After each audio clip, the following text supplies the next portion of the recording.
Good afternoon, ladies. Thank you very much for joining us all today. We haven't all met before, so before we go into today's discussion about choosing to challenge, if we could just take a little time to introduce ourselves, tell me a bit about yourself. Can I start here, please? Okay, thank you.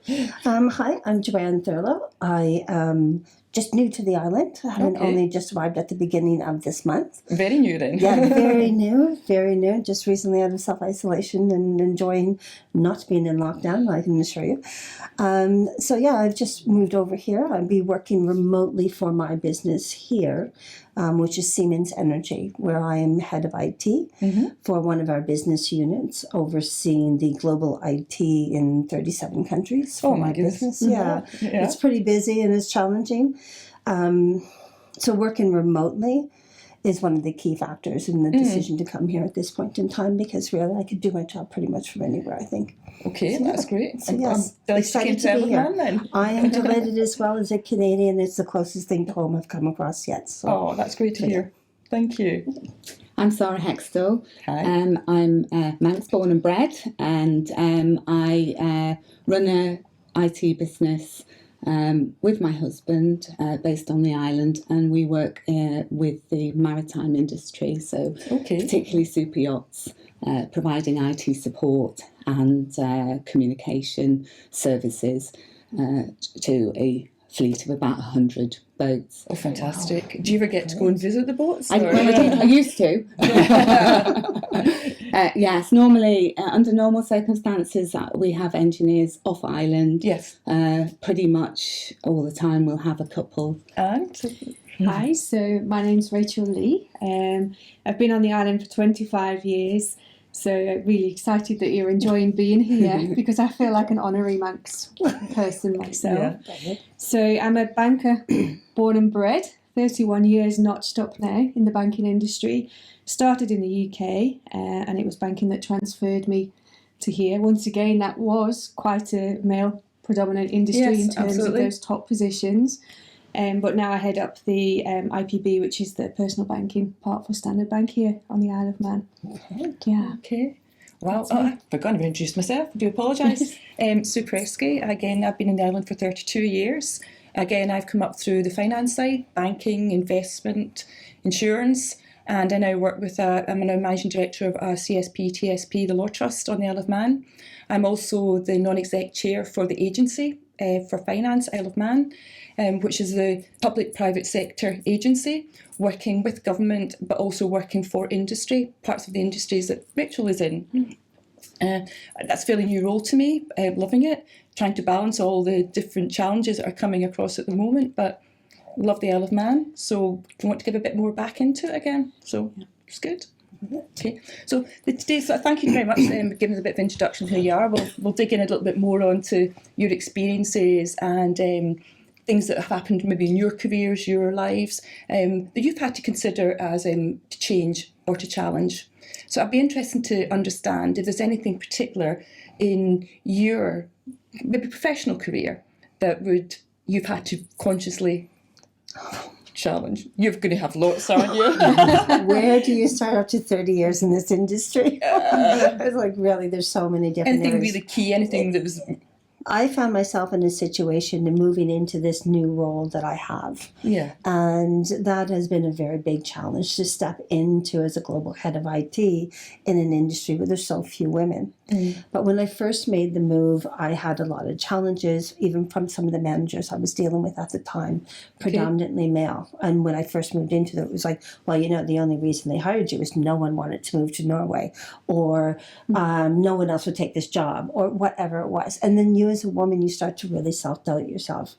And that confidence issue is such a challenge for us, and especially for younger women. And it's far more common than gets spoken about. It's often referred to as imposter syndrome. And many very famous people suffer from it, as well as many women, predominantly women, but not exclusively women. And I think for me, that had been one of the biggest challenges, was when I moved into it, was actually believing I'm qualified to be here. I deserve to be here in this role, and having to find a way to actually compensate for that, and to say, ultimately through self-reflection and some development and really thinking about it, I had a fantastic manager at the time who really helped build up my confidence in my new capacity and was very supportive.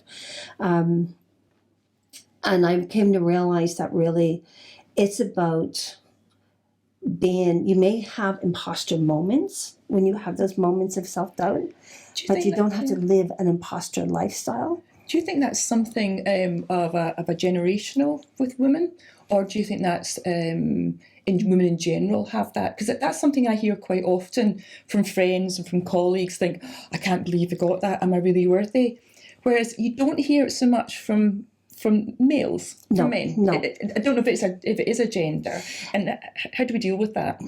Actually, generationally, yes. I think the older you are in your career, I think we face more challenges. Mm-hmm. One, because we've actually now been working our way up the corporate ladder, as it were. But it still holds true for a lot of people, regardless of their age. And surprisingly, the number of men that, when you get talking about it, say secretly to the side, because they'll never admit it in a crowd. Yes. I feel the same way. I got the job because I was lucky. I got the job because no one else would take it, or whatever it happened to be that they had gotten. So I wouldn't say it's limited, but it is definitely more predominant with women.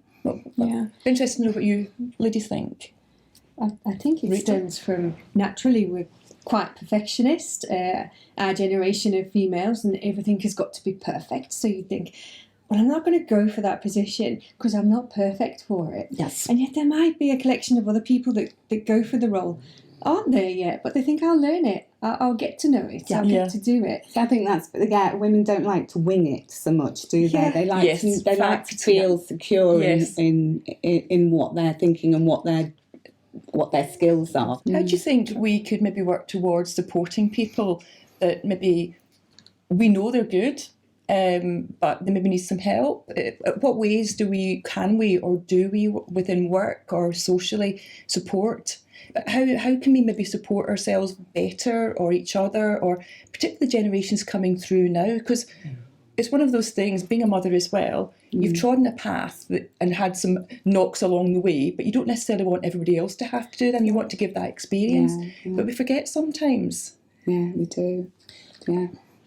I think it's first up having a conversation and letting people know. I mean, I've done some public speaking around this topic, and it's been fascinating to see the young women and their responses.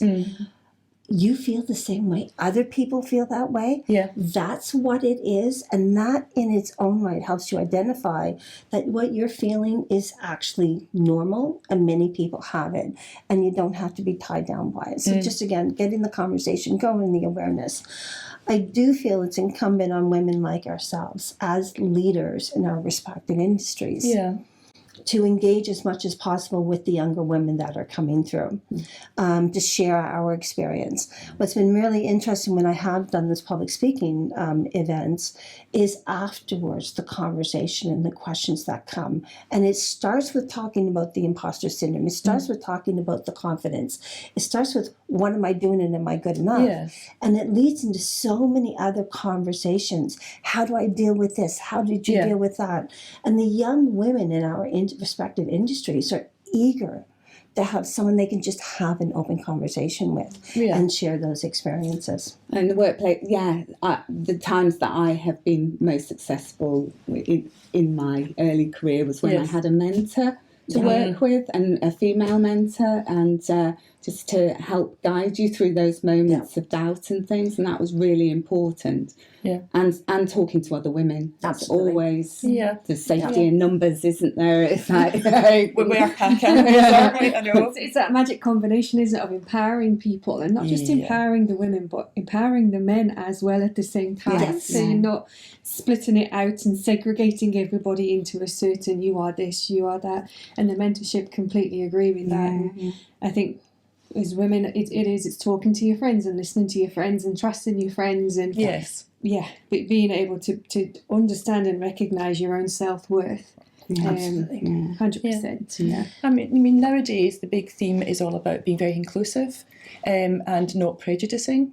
And so by the very nature, I know, Rachel, you've done quite a lot of work with this with Standard Bank, haven't you? Do you want to give us a little bit of So part of overview? the, Sorry to put you in it no, there. it's Fascinating, you know. such a big subject, because when it comes to being diverse, sometimes, as I was alluding to earlier, in segregating people, you're almost not being inclusive in the first place. Yes. So there is that thing about everybody has to be equal, everybody has to be given a fair chance. So I work for a bank that has South African ownership, and we have very strict ratios that we have to follow in terms of our workforce. Yes. So everybody gets a fair crack at the whip, and it's certainly moving forwards in terms of being diverse and giving all people a good crack at everything. So everybody's open to everything. Everybody's empowered to believe and understand that they're capable of getting there.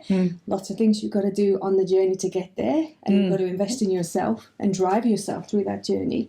But through providing that supportive frame and network, my organisation, I'm very lucky to be part of it. I know where I'm sat in my organisation, and we're still working on our local level at getting more women in the higher positions. Yeah. Is there anything that really stands out from maybe earlier on when you moved from possibly having a job to having a career? That there was a change. I'm happy to start that one off. I mean, I remember the sort of crucial time for me changing was when I was in banking.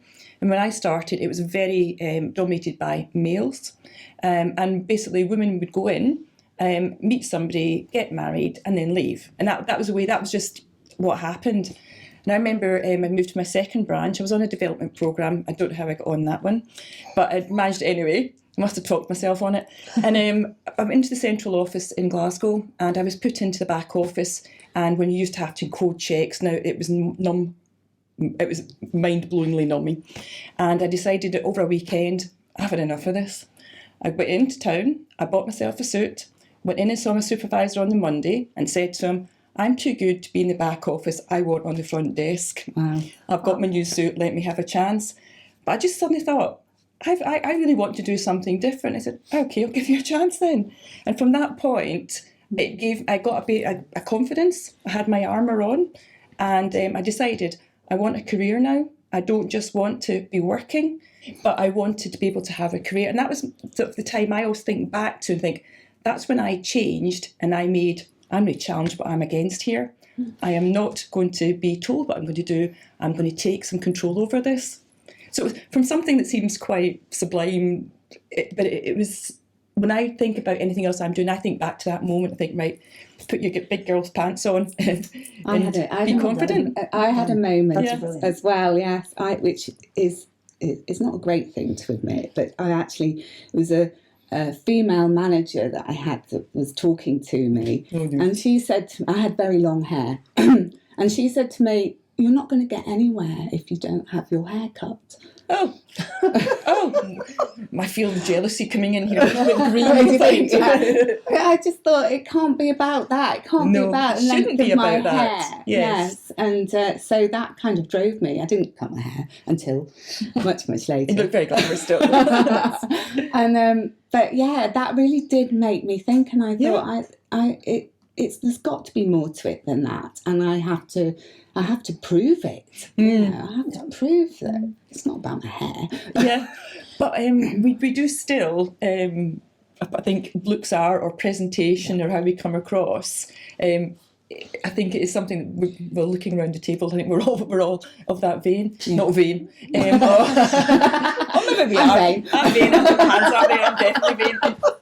Everyone's the same. Everyone's the same as that. I think the guys are as well, only as women, we're probably a lot more open about it. Yes. And openly put our lippy on in front of each other, whereas the guys will probably just disappear into a quiet place. Put the lippy on back there. Yeah. But because I'm interested to hear your organisation, because I'd like to think that the frameworks are different now to probably when we started our careers, because I remember being sat down and told I couldn't wear trousers to work. Oh, yes. No, yes. My hair was going to look like this, and this is how I was going to act and be a good girl, basically. And be a good girl. Fine. Oh, dear. Don't challenge them. Don't be challenging. Yeah. But I'd like to think, I mean, whilst we probably there's been quite a bit of fight involved in getting to where we are. I would like to think that because of the frameworks and because most industries have changed and they've recognised that equality has to be placed in their diversification legislations come in. So I'd like to think that a lot of companies now have changed their frameworks, which means women entering into industry now, it's so much different for them. I still think the personal struggles are there because it's inherent in terms of this is our gender, this is probably our natural hard wiring as women. But I'd like to feel, I know my company has good frameworks and support networks now and everybody is treated as an equal. I'm really interested to understand from your large company and then yours how you build it into your companies and how you support women in particular and how different it may be now.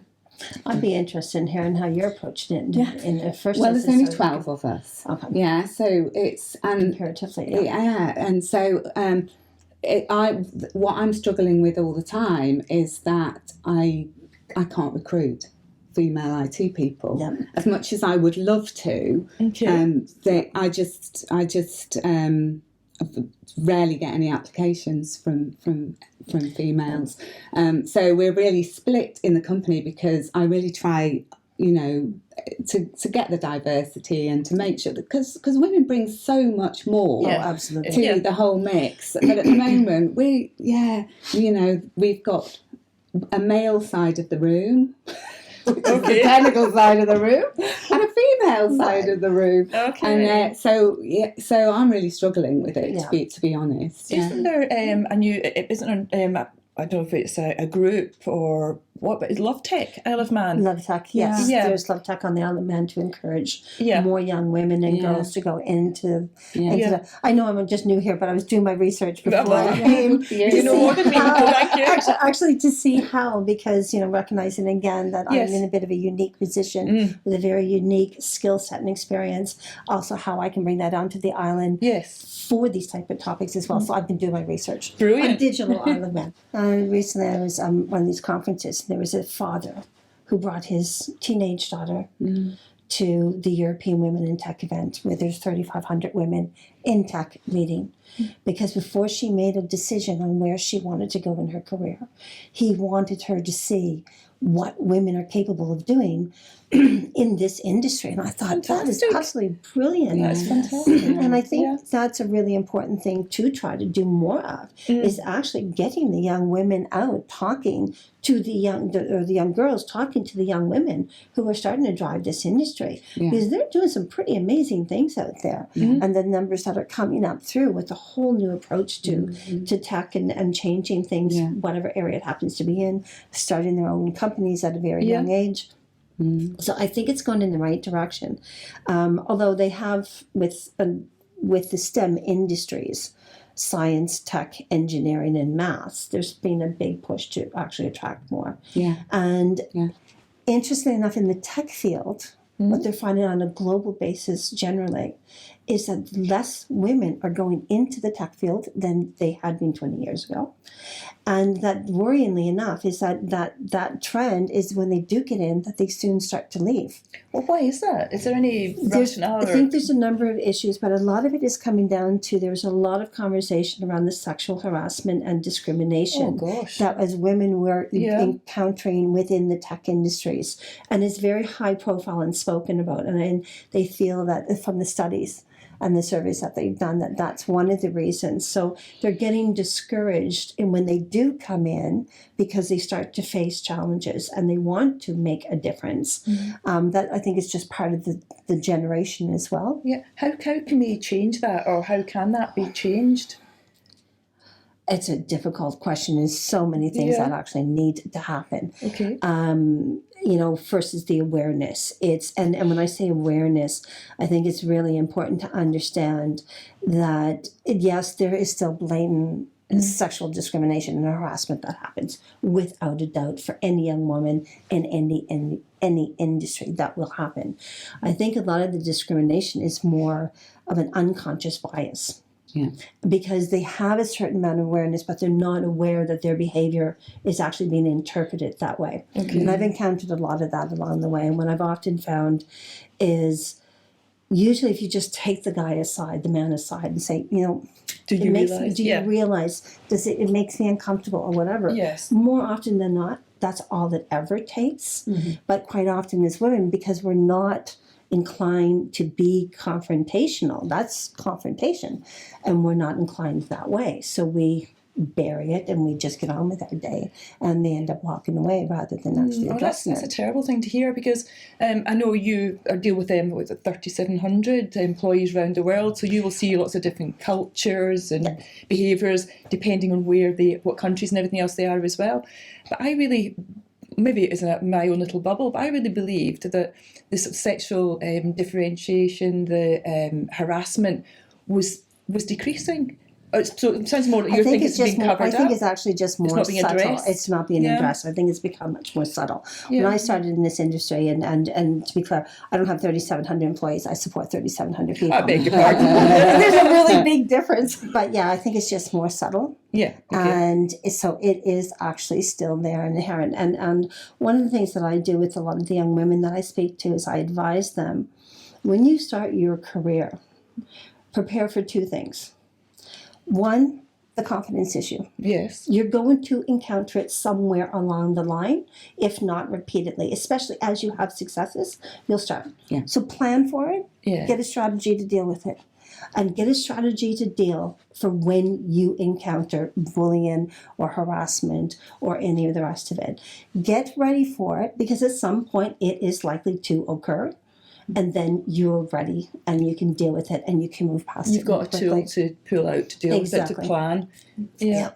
And I think they go in very idealistic. And then they encounter this and it's like, well, what do I do? And this is the type of questions, and I base that on the questions that I get from a lot of the young women that I'm in my speaking and events, that they actually are asking me these questions. How do I deal with this? How do I deal with that? So it's very relevant for them. Okay, well, thank you. Rachel, you look like you're about to say something. I'm deep in thought. It is hard to know how to fix. I mean, is it an issue? In the issue, the problems lay not with industry solely, not with government solely, with individuals involved in the choices that they make as well, and television, social media. Yeah. Where do you start fixing?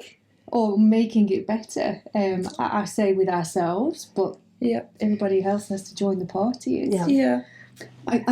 I really thought, when I was looking at what Choose to Challenge meant for me, was that it was to challenge myself. Because, I think all of us still have a lot of those unconscious biases, even as women, and like I was thinking about the fact that I ask my daughter to put some stuff in the washing machine, and I ask my son to clean the grapes out in the fire. And I don't know why I do that. So you can reverse that tonight. So I'm going to reverse that, But I think that all of us have to challenge what we think and how we act and how we see things all the time. It's kind of such a continuous process, isn't it? It is, and you have to be conscious to not have unconscious bias. It's difficult, isn't it? Yeah, and it's moving the thoughts from the back of the head to the front of the head to make sure you engage at all times the right part of the brain to. You're getting technical now. Share a bit more, please. It's one of those things. It's mind baffling almost how you go about fixing it, and how do we make things right, and how we pave the way so that people don't have the fights and the challenges we've all gone through in our careers, and they have that equal standing. Will we ever reach equal standing? Yeah, I would love to believe that we will eventually get to that point, but it's only through these types of conversations and the awareness. And going to your point, it is multifaceted. It has to start with the political. It has to come from the companies. It has to come from the individuals, from that dad who takes his teenage daughter to this type of an event. What an interesting trend that you're seeing now, particularly in South Asia. And I know this might seem really far away from the Isle of Man, but again, it's indicative to what you're saying. They've taken a real policy from starting with getting more women and female representation in government, which is influencing policies. And as a knock-on effect, it's influencing the hiring of women into the tech. And you're seeing, although in the trends in through Europe and North America, predominantly women leaving tech, in those areas, you're seeing a big increase of the women in tech and in leading positions. But again, it's starting with the political and the policies. And so that's one aspect. But it's like empowering each of us individually to also take ownership and drive it. Don't wait for someone to fix it for me. And it's not going to be a perfect world. I think that's a very good point, because listening to what everyone was saying here, a bit like you were saying earlier, Sara, was I came today thinking about a challenge myself, but actually I need to challenge more things. And also, we all talk about, now, we're all in senior positions, tone from the top. We should be able to be influencers to make those challenges and those changes. And I think it's making that conscious decision to actually do it. So we start with ourselves, then we start with our culture, and then we try to sort of filter that through. Like you were saying there with government, an influential body, we ourselves probably need to do something. Yes. So for me, coming away from today, I'm now thinking about, gosh, what am I going to do? How can I make a difference? I'm always wanting to solve problems, and I feel this is a problem that needs to be addressed.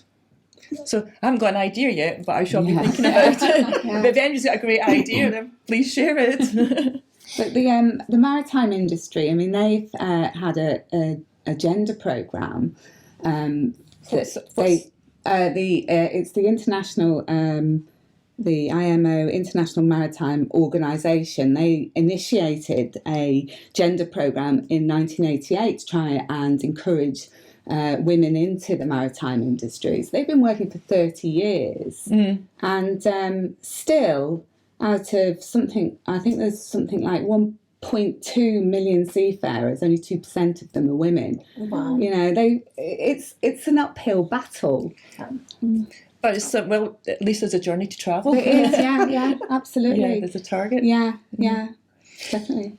How do you find with finance now? I mean, I started off in finance, and it was very much as I said, very male dominated. You've been in that for 30 years now. Do you see a definite change? I do see a change. I don't see the fight there as much, but I also wonder if I've changed my belief and my approach to things, and I'm not going into meetings thinking, oh, I'm the only woman and there's 10 people in the room and they're all male. I try not to think that way anymore, managing, like you were saying, the exposure and the nerves that might come to you, because there was certainly a time when I would enter into a boardroom full of guys and think, oh my God, I'm ticking the female box here. So yes, it has changed. It's started to equal out so much more. I am conscious when I voice and articulate myself that I remain professional about it, because I certainly don't want to be seen as the whinging female. And that's a stereotype that I try to keep away from. But I am seeing a change, and for me it's positive. It's not 100% there of the journey, but I do feel when I get things now, I achieve them because of what I'm able to do, and not because of the person that I am. Which is great. And that's progress. I like having that feeling. Yeah.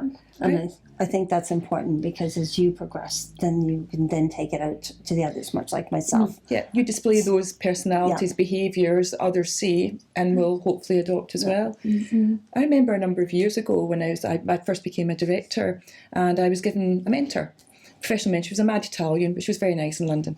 And she said, right, when we start off, she said, what's your biggest challenges? I said, it's a board of 12 and I'm the only female there. She said, stop there. She said, when you go into a meeting or a room, what do you do? I said, well, I'm always the first in because I'm Mrs. Organised. And I go to the back of the room so that all the late ones can come in next to them. Then what do you do? I said, I've always got my notepad out and I'm ready to take some notes. She said, we'll stop you right there. I said, next time you go in, still go in first, sit next to where the chairman sits. I said, right, okay. She said, because you're sitting next to the seat of power. I said, right, okay. She said, and don't lift your pen. Women are seen as the scribes and the secretaries. Don't lift your pen. That was quite a hurdle. So I was like trying to drink a coffee cup rather than lift my pen up. I said, how much have I paid for this? But actually, it empowered me, because I then walked in. Right, I'm not sitting at the back. I deserve to sit up front. I'm in first. I'm getting the prime seat. And if anybody wants to take notes, we've got minutes at the end of it. And it's actually when I deal with people and women as well, because we have these similar things that will come out. I said, right, okay, what do you do when you go into your meetings or you go into your boards? So my Mad Italian Woman has now probably empowered lots more women by just those simple things. So it was behaviour as opposed to any other sort of skills.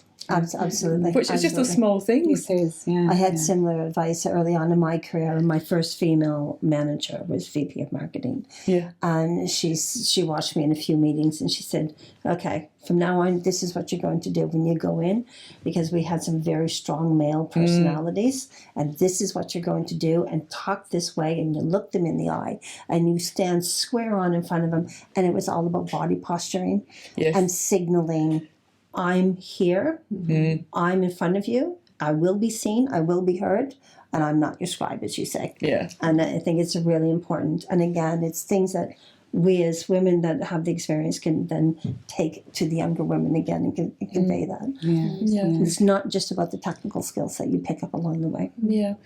I just recently took over the chair for the finance agency, and I was humming and haw about what should I do and everything else. It was, as I said, it's a private public sector, and I kind of saw that as a way of, I've been in career quite a lot.